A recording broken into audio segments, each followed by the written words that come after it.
On va terminer maintenant avec une chronique de Marouane Joundi. On parle alimentation, inflation, le coût dans nos assiettes. Et justement, je suis tombée sur un article dans Le Devoir là, qui parlait qu'on pouvait maintenant y aller en plusieurs paiements, plusieurs versements pour une épicerie.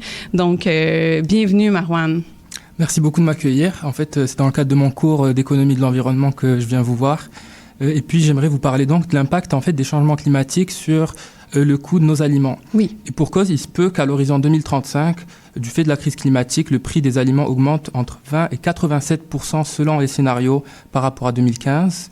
Alors on le sait, le contexte économique est déjà très difficile pour les familles avec une inflation alimentaire qui a augmenté de 25,9% entre août 2019 et 2024 au Canada, au point où, d'après les banques alimentaires du Québec, ce sont 3,1 millions de demandes d'aide alimentaire qui ont été estimées pour l'année 2025, ce qui est en hausse de près du tiers depuis 2022, et 35% des bénéficiaires sont des enfants.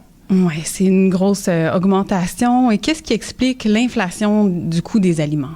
Alors là, il y a vraiment un grand nombre de facteurs qui influencent le prix qu'on paye en épicerie, parce qu'il y a une longue chaîne logistique qui nous apporte nos aliments. Ça va de la production des aliments à la ferme, à leur entreposage, leur transformation, leur emballage, leur marketing, leur distribution, avec tout le transport qui ponctue ces différentes étapes, avec les salaires des gens qui y travaillent et les marges des distributeurs. Oui. Et en plus de ça, il y a des facteurs externes comme les fluctuations des prix des semences, des fertilisants, du carburant, le fait qu'il y ait des tarifs douaniers par exemple, ou encore les conditions climatiques. Et donc chaque élément de cette longue chaîne peut varier et entraîner des impacts qu'on ressent à l'épicerie. Oui, et justement, donc, il y a comme des effets négatifs à plus petite échelle qui se répercutent sur toute la chaîne de production ou d'exploitation, voire de toute l'économie finalement. Oui, c'est ça. On peut même aller jusqu'à l'échelle micro de la plante pour voir c'est quoi les impacts d'une multiplication et intensification d'événements climatiques extrêmes. Et là, que ce soit les canicules, les sécheresses, ou même les pluies d'ailleurs, on voit que par exemple, ça impacte le niveau de croissance, la taille d'une plante, sa vigueur, la vigueur de ses racines, ses feuilles, la quantité des fruits qu'elle produit et même leur qualité nutritive, sans oublier que les impacts des changements climatiques favorisent aussi les ennemis des cultures, par exemple les insectes ravageurs, les maladies fongiques, donc c'est des boucles de rétroaction. Oui, beaucoup de rétroaction, puis on en voit de plus en plus malheureusement. Là, vous allez l'aborder un petit peu plus plus tard dans la chronique, et là on parle au niveau économique aussi. Qu'est-ce que ça a comme impact sur l'économie? Oui, c'est ça. Donc, par exemple, en 2011, il y avait une enquête auprès des producteurs maraîchers au Québec ces producteurs attribuaient directement 80% de leurs pertes monétaires de l'année en question aux événements climatiques extrêmes qui ont eu lieu. Notamment, on parlait d'une canicule qui a duré plus de 14 jours de suite, et aussi les 2 ouragans Irène et Lee, si vous vous en souvenez. Oui. Et puis, maintenant, il faut aussi préciser qu'à long terme, il reste beaucoup d'incertitudes dans l'évaluation précise des impacts.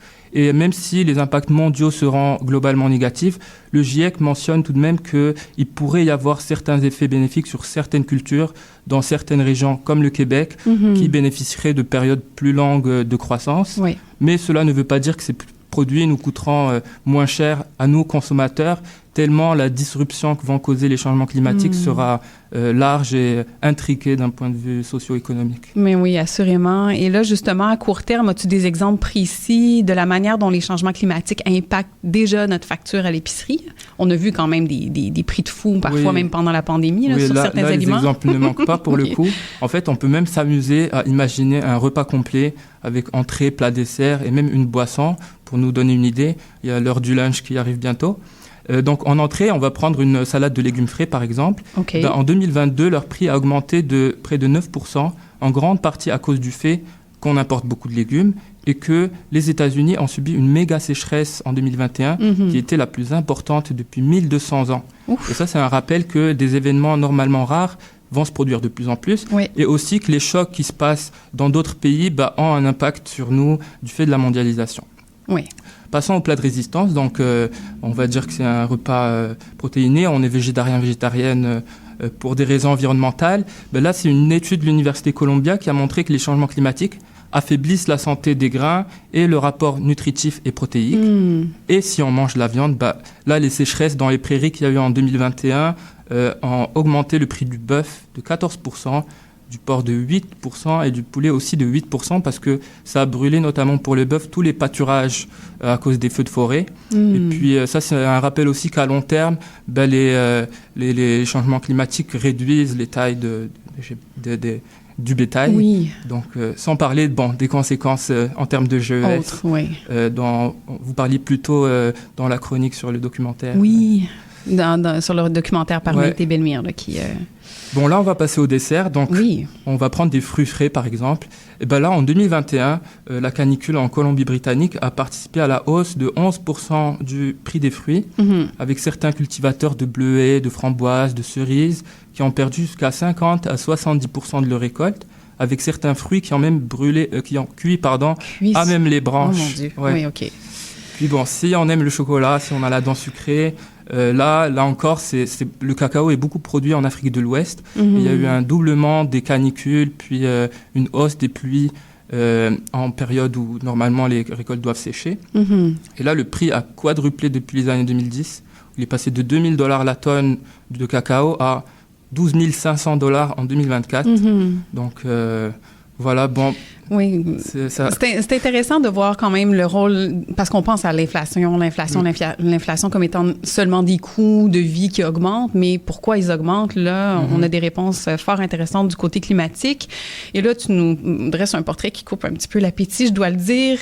Quelles sont les solutions à envisager pour limiter l'impact des changements climatiques sur les coûts des aliments et nous aider à assurer notre sécurité alimentaire aussi? Parce que l'insécurité, tu le dis d'entrée de jeu, augmente tragiquement. Alors, les solutions. On aime les solutions. Oui. Il y en a. Et souvent, l'atténuation des émissions de GES et l'adaptation sont toujours en fait les deux ingrédients clés de toute stratégie pour lutter contre ces impacts. C'est vraiment dans les mesures concrètes, dans leur niveau d'incrémentalisme ou de transformation et dans la prise en compte de l'équité qu'il y a différentes approches. Il y a l'approche classique, là où on fait appel à la tarification carbone pour réduire nos émissions de gaz à effet de serre, parce que ça crée un incitatif à changer de comportement. Là, il y a aussi les solutions technologiques, par exemple, favoriser l'adaptation des semences à des conditions extrêmes ou des systèmes d'irrigation. Cette approche a ses limites, comme on le sait. La tarification carbone est très coûteuse politiquement.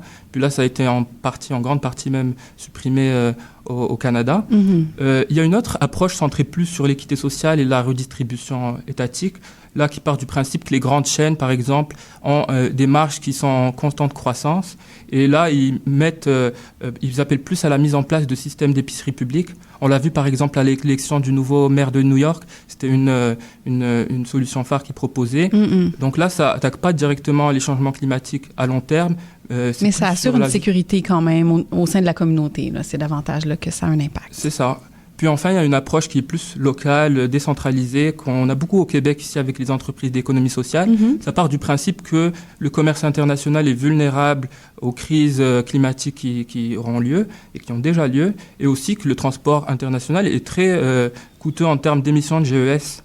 Et donc, on préconise là une approche locale et décentralisée qui est basée par exemple sur les systèmes alimentaires territoriaux, qui mise sur le développement à long terme de modèles agricoles, communautaires, de fermes collectives, qui intègrent localement tous les éléments de la chaîne d'approvisionnement qu'on a vu, qui est beaucoup mondialisée en ce moment, pour favoriser notre résilience. Il mise aussi sur des cultures moins intenses en carbone ou bien sur d'autres régimes alimentaires comme le végétalisme. Et puis qui mise sur la lutte contre le gaspillage alimentaire, qui, rappelons-le, représente au Québec 1,2 million de tonnes d'aliments comestibles qui sont jetés à chaque année. C'est 4% de nos GES total. Oui, effectivement. Donc, il y a quand même des solutions qui existent. Merci de les aborder avec nous et merci pour cet échange fort complet et pertinent, Marouane. Donc, je le rappelle. Ton accueil. Avec grand plaisir. Donc, je ne l'ai pas dit en début de chronique, mais tu es impliqué dans différentes initiatives en action climatique, en environnement. Tu étudies en ce moment en économie à l'École des sciences de la gestion et tu fais partie de l'aile jeunesse chantier du chantier de l'économie sociale. Donc, merci pour ton apport à cette émission, Marouane Joundi. Merci à toi. Et au grand plaisir de se revoir. Avec plaisir. Bonne journée. Au revoir.